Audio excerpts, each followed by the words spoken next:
Let's sort out the problems of the world again. Gemma Tonini joins me on the desk from Hello. GT Communications. Good to see you, Gemma. And in the West, Caroline de Russo, host of the Royal Report. You won't be surprised, Caroline, to hear that I stayed up late. You know, I didn't get my early Sunday night last night. I stayed tuned after Paul Murray Live to see the Royal Report because I wanted to see your take on what's happened with Princess Kate. And I agree with your disdain. Now, we've talked here before about the crazy conspiracy theories or whatever. I just think it's disgusting that so many people were so desperate to know about the medical condition of a 42-year-old mother of three, isn't she? I mean, it's just nobody's business. And she might be a member of the royal family, but like we talked about on the show last night, she's absolutely entitled to a level of privacy. Yeah. And that story that was broken by Russell Myers at the Daily Mirror of those three staff members at the hospital where she was treated who allegedly tried to access her personal health records. I mean, that is just astounding. Like, it doesn't matter how big a story this is, that is an unforgivable line to cross. They have been referred to the police.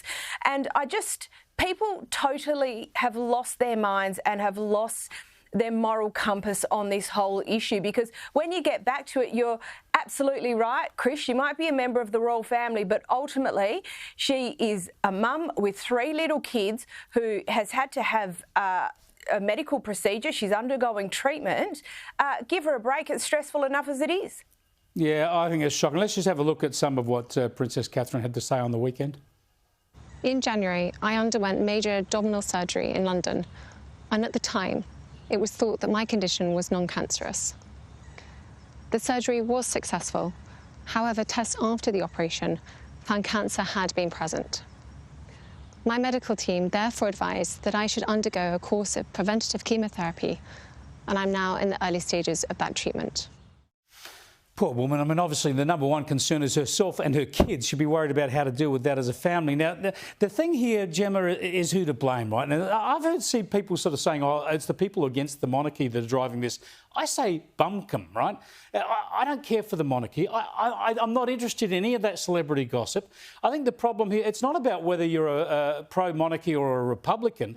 It's the people who are obsessed with the royals in a celebrity news kind of way, who think it's their business to know what's going on in every aspect of their lives, and it's not. Well, it's the same. You could apply the same to any person of profile, right? Yeah, exactly.